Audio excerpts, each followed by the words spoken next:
प्राणों से प्यारे विद्यार्थियों, साथियों, आज हम चर्चा करेंगे प्राचीन भारत में राजनीतिक विचारधाराएं या प्राचीन भारतीय राजनीतिक विचारधाराएं। डियर स्टूडेंट्स, हम प्राचीन भारतीय राजनीतिक चिंतन का अध्ययन कर रहे हैं, जिसमें मैंने आपको मनु, कौटिल्य, शुक्र, रामायण, महाभारत, जैन धर्म, बौद्ध धर्म में राजनीतिक चिंतन की चर्चा की थी।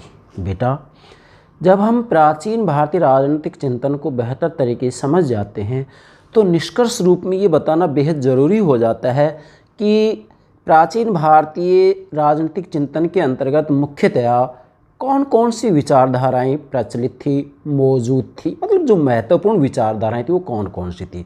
उदाहरण के रूप में जब हम प्राचीन भारतीय राजनीतिक चिंतन का अध्ययन करते हैं तो बेटा उसके अंतर्गत वास्तव में 3 तरह की विचारधाराएं पाई जाती हैं।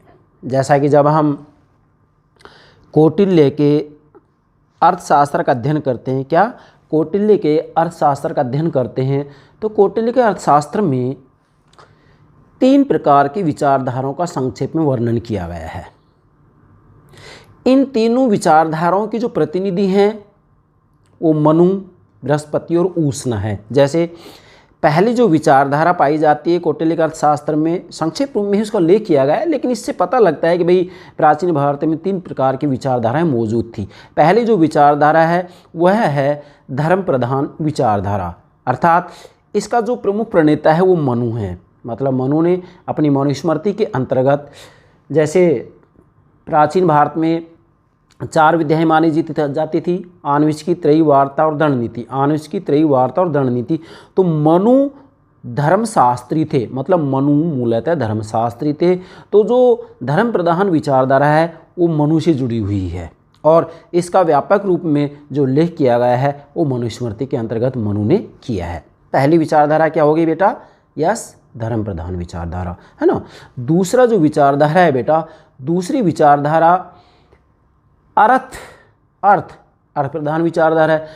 अर्थ प्रधान विचारधारा वास्तविक रूप में यदि देखा जाए तो किससे संबंधित है? उष्णा से संबंधित है। हालांकि इसका उल्लेख कौटिल्य ने अपनी रचना अर्थशास्त्र में अलग से भी किया है। और तीसरी जो विचारधारा है वो दंड प्रधान विचारधारा है। कौन सी है? दंड प्रधान विचारधारा। अब दंड प्रधान विचारधारा के जो प्रमुख प्रतिनिधि हैं, प्रमुख प्रतिनिधि विचारक हैं, वो कौन है बेटा?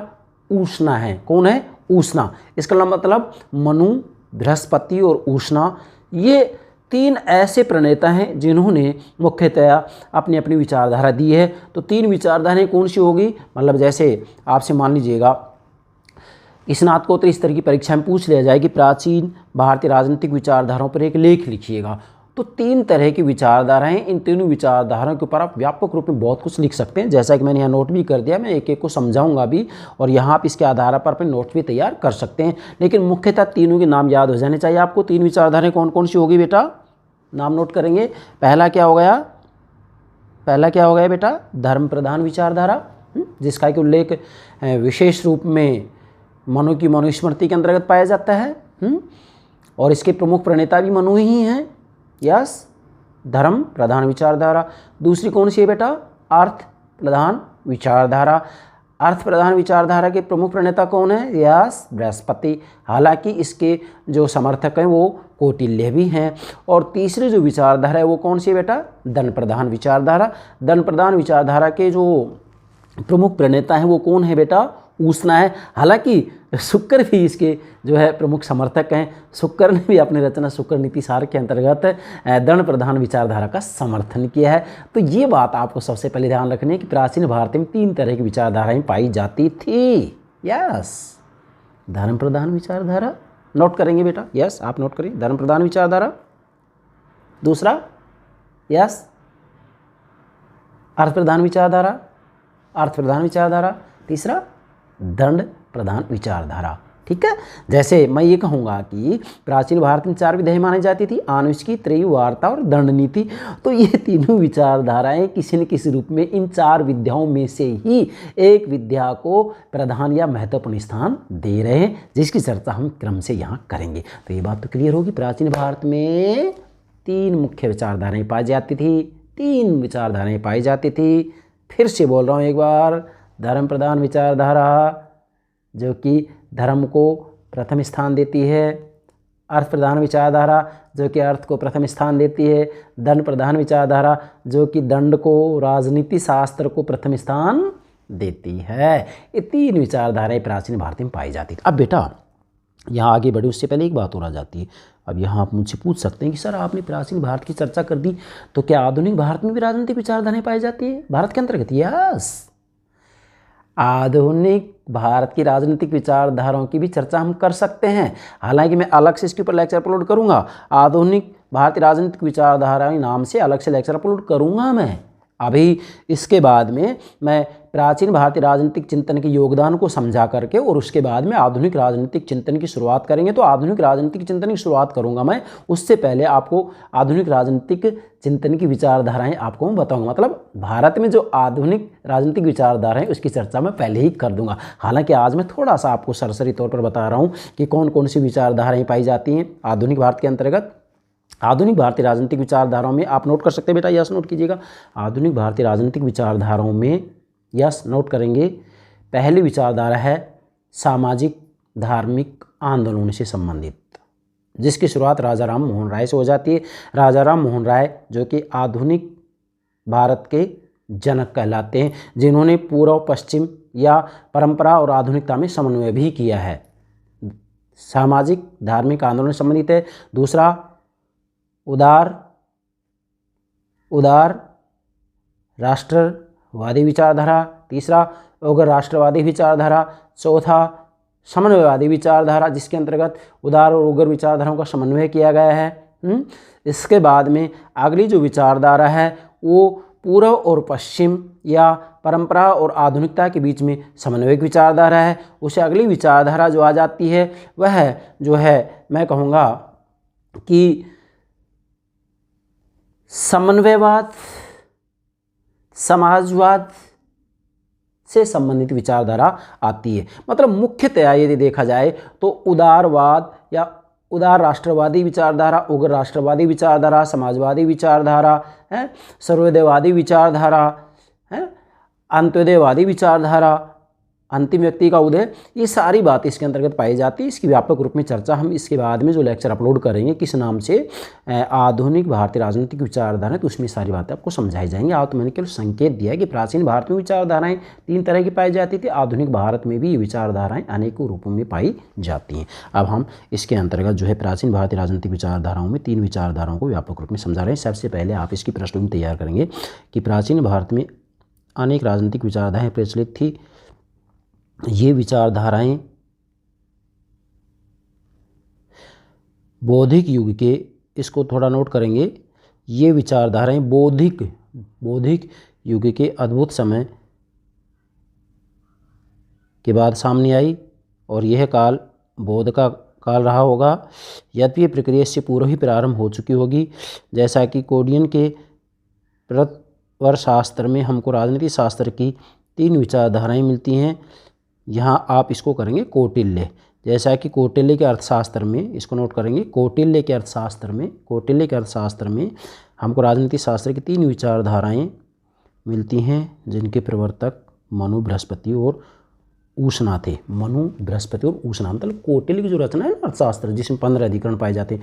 भाई कौटिल्य की रचना अर्थशास्त्र है, अर्थशास्त्र में कितने अधिकरण है बेटा? 15। और मौलिक मनुस्मृति में कितने अध्याय हैं? 12 अध्याय हैं, जिसमें 7वां अध्याय राजनीति शास्त्र से संबंधित है। किसका? मनुस्मृति का 7वां अध्याय।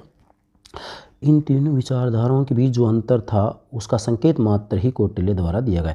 मतलब इन तीनों विचारधाराओं का केवल संकेत मात्र कौटिल्य ने अपने रचना अर्थशास्त्र में दिया, व्यापक रूप में इसका कोई उल्लेख नहीं किया है। उनका कहना है कि मनु की विचारधारा में विश्वास करने वाले त्रयी वार्ता और दंड नीति को विद्या मानते थे। जरा ध्यान दें, मनु की विचारधारा में विश्वास रखने वाले त्रयी, ये वाली नहीं है, वार्ता है, त्रयी वार्ता और दंड नीति को विद्या मानते थे। उन्होंने आन्विष्की को त्रयी के अंतर्गत माना है। नहीं त्रयी, उन्होंने आन्विष्की को त्रयी के अंतर्गत माना है, मतलब आन्विष्की को इन्होंने त्रयी के अंतर्गत मान लिया है। एक अब बृहस्पति के अनुयायी केवल वार्ता और दंड नीति को ही विद्या मानते हैं।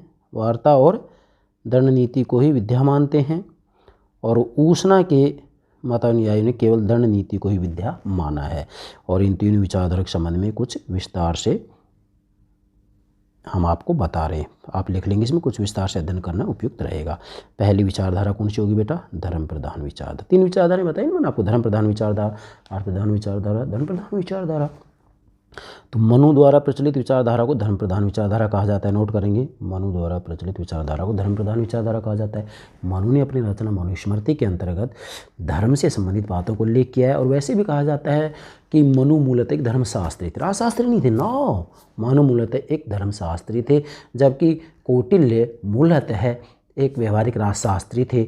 और जो शुक्र हैं वो मूलतः एक दंड नीति प्रधान विचारक थे। मनु ने धर्मशास्त्र की सर्वप्रथम रचना की। उन्होंने मानव धर्मशास्त्र में लिखा कि ब्रह्मा ने धर्मशास्त्र की रचना करके उसे मनु को दिया। और नारद स्मृति में भी मनु को धर्मशास्त्र का आदि प्रणेता कहा गया है। तो धर्मशास्त्र का आदि प्रणेता कौन है? मनु है। धर्मशास्त्र से प्रभावित होने के कारण मनु ने राजशास्त्र को धर्म के अधीन रखा है। मतलब राजनीति शास्त्र को धर्म के अधीन माना है मनु ने। यस, मनु ने राजनीति शास्त्र के जिन सिद्धांतों का प्रतिपादन किया और उनसे प्रभावित होकर के अन्य स्मृतिकारों ने जो रचनाएं की हैं, उन सभी को एक विचारधारा के अंतर्गत रखा जा सकता है। अन्य स्मृतिकार है जैसे याज्ञवल्क्य हैं, याज्ञवल्क्य की याज्ञवल्क्य स्मृति है ना। ये विचारधारा धर्म को प्रधान मानती है। नोट करेंगे, ये विचार धर्म को प्रधान मानती है, अतः इसे धर्म प्रधान विचारधारा का नाम दिया गया। क्या? इसे धर्म प्रधान विचारधारा का नाम दिया गया। पहली विचारधारा कौन सी होगी? धर्म प्रधान विचारधारा। इसके प्रणेता कौन है? मनु। मनु की रचना क्या नाम है? मनुस्मृति। यस। इसके समर्थक कौन है? याज्ञवल्क्य। याज्ञवल्क्य की रचना का नाम क्या है? याज्ञवल्क्य स्मृति। दूसरा है अर्थ प्रधान विचारधारा। इस विचारधारा का प्रवर्तक कौन है बेटा? बृहस्पति। बृहस्पति को माना जाता है। और महाभारत एवं अन्य ग्रंथों में बृहस्पति को अर्थशास्त्र का प्रणेता माना गया है। मतलब महाभारत में और अन्य अनेक ग्रंथ है जिसमें बृहस्पति को अर्थशास्त्र का प्रणेता माना गया है। मतलब अर्थ प्रधान विचारधारा का प्रणेता माना गया है। किसको? यस, बृहस्पति को। बृहस्पति ने संसार में अर्थ को ही प्रधानता दी है। अर्थ का मतलब धन से है। और उसके प्राप्त होने पर ही अन्य सारी चीज़ें प्राप्त हो सकती हैं। बृहस्पति के अनुयायी ने भी धर्म को ही जीवन का प्रमुख तत्व माना है, अर्थ को। और इस प्रकार राजनीति शास्त्र को भी उसके अधीन किया है। मतलब यहाँ राजनीति शास्त्र को अर्थ के अधीन कर दिया गया है। मनु ने किसके अधीन किया राजनीति शास्त्र को? यस, धर्म के अधीन। इन्होंने अर्थ के अधीन, अर्थ को प्रथम स्थान दिया इन्होंने। कौटिल्य का अर्थशास्त्र को भी इस विचारधारा के अंतर्गत शामिल किया जा सकता है। कौटिल्य की रचना जो अर्थशास्त्र है वो भी जो है अर्थ प्रधान विचारधारा के अंतर्गत आती है। कौटिल्य का कहना था कि उन्होंने अर्थशास्त्र संबंधी विभिन्न ग्रंथों के आधार पर अर्थशास्त्र की रचना की और इस विचारधारा के विभिन्न सिद्धांत स्पष्ट रूप से नहीं, क्योंकि कौटिल्य के अतिरिक्त अन्य अर्थशास्त्र अपने मौलिक रूप में उपलब्ध नहीं है। कौटिल्य, बृहस्पति आदि विचारक अर्थ को ही प्रधान पदार्थ मानते हैं, से सारी चीज़ें इसके अंतर्गत आती हैं। मतलब अर्थ को ये मूल पदार्थ मानते हैं, नहीं जैसा आगे चल करके हम कहेंगे कि पश्चिम के अंतर्गत कार्ल मार्क्स ने भी जो है अर्थ को ही प्रथम स्थान दिया है। तीसरी विचारधारा है दंड प्रधान विचारधारा। बेटा पहली जो विचारधारा है कौन सी है? धर्म प्रधान विचारधारा। इसके प्रणेता कौन है? मनु। दूसरी कौन सी है बेटा? अर्थ प्रधान विचारधारा। इसके प्रणेता कौन है? बृहस्पति। तीसरी कौन सी है? धर्म प्रधान विचारधारा। इसके प्रणेता कौन है? उष्णा। तो नोट करेंगे इस विचारधारा का प्रवर्तक उष्णा को माना गया है। किसको? उष्णा को। ये वेदकालीन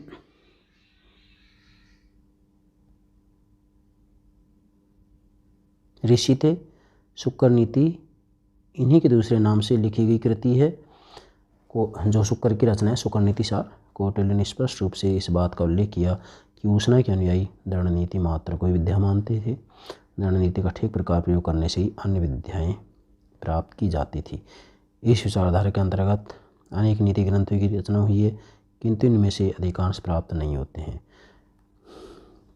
जो प्राप्त होते हैं उनकी मौलिकता के बारे में संदेह है। इस विचारधारा के मानने वाले विद्वानों के बारे में निश्चित रूप से कुछ नहीं कहा जा सकता। केवल यही कह सकते हैं कि शुक्र इस विचारधारा के प्रवर्तक और प्रमुख विचारक थे। कौन? शुक्र। यस, इस विचारधारा के प्रमुख प्रवर्तक और जो है हम कहेंगे कि विचारक थे। शुक्र ने अपनी रचना शुक्र नीति सार के अंतर्गत दंड प्रधान विचारधारा का समर्थन किया है। शुक्र नीति सार के अंतर्गत 4 अध्याय हैं, हालांकि एक 5वां अध्याय भी अलग से है जिसको खिली नीति की संख्या दी गई है। और हो सकता है कि प्राचीन विचारधाराओं के अतिरिक्त भी अन्य विचारधारा नहीं हों, किंतु उसके संबंध में अधिक सूचनाएं प्राप्त नहीं है। तो प्राचीन भारत में मुख्यतः 3 विचारधाराएं थी, धर्म प्रधान विचारधारा, यस अर्थ प्रधान विचारधारा, धन प्रधान विचारधारा। ठीक है बेटा, तो ये 3 विचारधाराएं आप नोट कर सकते हैं। ठीक है, तो यहाँ हम आपसे कहना चाहेंगे कि अब आपसे एग्ज़ाम में किसी भी रूप में यदि पूछा जाता है कि प्राचीन भारत की जो राजनीतिक विचारधाराएं हैं उन राजनीतिक विचारधाराओं के ऊपर लेख लिखिए, तो आप इन 3 के आधार पर अच्छे से एक लेख लिख सकते हैं। जैसे मान लीजिएगा यहाँ आप चाहें तो एक डायग्राम भी बना सकते हैं, इस तरीके से एक डायग्राम बना लेंगे। ठीक है, अब इसमें 1, 2 और 3 मतलब यहाँ जो है प्रथम के ऊपर क्या लिख देंगे आप, धर्म। ठीक है, उसके बाद में फिर क्या जाएगा, अर्थ, है ना, और उसके बाद में दंड। तो ये इस तरीके से जो है आप इसका एक डायग्राम बना लेंगे। पहले नंबर पर लिख देंगे यस धर्म प्रधान विचारधारा, इसके आगे तीर का निशान लगाएंगे, फिर विद्वान का नाम लिख देंगे, इसके प्रमुख प्रणेता कौन थे, मनु। फिर यस अर्थ प्रधान विचारधारा, इसके प्रणेता अर्थ प्रधान विचारधारा, इसके प्रणेता कौन है, बृहस्पति। फिर धन प्रधान विचारधारा, इसके प्रणेता कौन है, यस उष्णा। और इसके साथ में इसके जो प्रमुख प्रणेताओं में गिनती की जाती है वो शुक्र भी की जाती है, शुक्र की भी की जाती है, क्योंकि शुक्र ने भी अपनी रचना शुक्र नीति सार के अंतर्गत इसका व्यापक रूप में उल्लेख किया है। तो बेटा ये 3 जो विचारधाराएं हैं प्राचीन भारत के अंतर्गत पाई जाती थी। और जब आधुनिक भारतीय राजनीतिक विचारधारा की चर्चा की जाती है तो आधुनिक भारतीय राजनीतिक विचारधाराओं में मैं फिर से बता रहा हूँ मुख्यतया धार्मिक सामाजिक आंदोलन संबंधित विचारधारा, यस उदार राष्ट्रवादी विचारधारा, उग्र राष्ट्रवादी विचारधारा, धर्म और राजनीति के समन्वय पर आधारित विचारधारा, पूर्व और पश्चिम या परंपरा और आधुनिकता के बीच समन्वय की विचारधारा, और इसी के साथ में सर्वोदयवाद, समाजवाद इत्यादि से संबंधित विचारधाराएं। मतलब कुल मिलाकर के हम 6 विचारधाराओं के अंतर्गत आधुनिक भारतीय राजनीतिक विचारधाराओं को समेट सकते हैं। इसके ऊपर मैं अलग से लेक्चर अपलोड करूंगा। ये तो मैंने केवल तुलना के लिए बताया है कि आप ये कह सकते हैं कि सर क्या प्राचीन भारत में राजनीतिक विचारधाराएं थी तो आधुनिक भारत में कौन सी राजनीतिक विचारधाराएं हो सकती हैं। तो मैंने संकेत किया है कि आधुनिक भारत में राजनीतिक विचारधाराएं, फॉर एग्जाम्पल हम 1885 से लेकर के 1947 तक, 1947 में हमारा देश आज़ाद हुआ था, तो 1885 कांग्रेस की स्थापना 1885 में हुई एओ ह्यूम के द्वारा, है ना। तो 1885 से लेकर 1945 तक का जो स्वाधीनता आंदोलन है उसको 3 कालों में 3 खंडों में विभाजित किया जा सकता है ना। उदार राष्ट्रवादी आंदोलन, उग्र राष्ट्रवादी आंदोलन और गांधी जी का राष्ट्रीयता का युग, गांधी युग कहते हैं जिसको। प्रथम उदार राष्ट्रीयता का युग, उग्र राष्ट्रीयता का युग और गांधी युग। अब इन तीनों में भी सब कुछ सम्मिलित हो जाता है, लेकिन चूंकि इससे पहले धार्मिक और सामाजिक सुधार आंदोलन प्रारंभ हो चुके थे तो ये भी एक विचारधारा बन जाती है। यस, इसके साथ में जैसे हम देखते हैं मोहनदास करमचंद गांधी जी की बात करते हैं, गोपाल कृष्ण गोखले की बात करते हैं, तो इन्होंने धर्म राजनीतिक समन्वय की बात की, तो ये भी एक विचारधारा बन जाती है बेटा। तो इस तरीके से आधुनिक भारतीय राजनीतिक विचारधाराओं का हम अच्छे से अध्ययन कर सकते हैं। मैं अलग से इसके ऊपर लेक्चर अपलोड करूंगा। आज तो आपको केवल प्राचीन भारतीय राजनीतिक विचारधाराओं को समझना है। तो ये 3 विचारधाराएं होगी। एक बार मैं पुनः इनको रिपीट कर रहा हूँ, दोहरा रहा हूँ। प्रथम है यस धर्म प्रधान विचारधारा, प्रणेता मनु। अर्थ प्रधान विचारधारा, प्रणेता बृहस्पति, यस। और इसी के साथ में कौटिल्य भी इसके समर्थक हैं। तीसरी विचारधारा धन प्रधान विचारधारा, प्रणेता उष्णा है। और इसी के साथ में शुक्र भी इसके प्रणेता हैं। शुक्र ने अपनी रचना शुक्र नीति सार के अंतर्गत दंड का ही व्यापक रूप में उल्लेख किया है, दंड का समर्थन किया है और स्पष्ट रूप में कहा है शुक्र ने कि दंड के अधीन ही सब कुछ है। ठीक है, तो ये 3 विचारधाराएं होंगी। मुझे पूरा विश्वास है आप इन दोनों विचारधाराओं को अच्छे से समझ गए होंगे। यस बेटा, okay, thank you very much, thank you very much.